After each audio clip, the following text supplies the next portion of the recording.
Hello, LCCC. This is Michael, Learning Specialist here, and welcome to 60 Seconds to Success.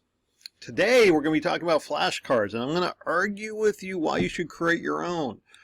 Flashcards are an important memorization tool. You have a lot of vocabulary and a lot of terms you have to get in your head, and flashcards are a really good way to do that.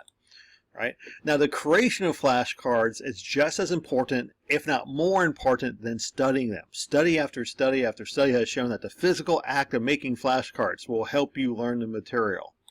Now, once you have them created, they are extremely useful tools for you to study.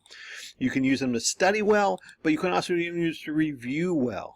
Okay, you can also game it up. One of the cool things about flashcards is you can very quickly do a 3-pile game, or you can do speed challenges, because recall is really important in college. To be able to see a term and recall it very quickly and move on to the next term and the next term. So speed challenges are really important. And speaking of speed challenges, we are out of time.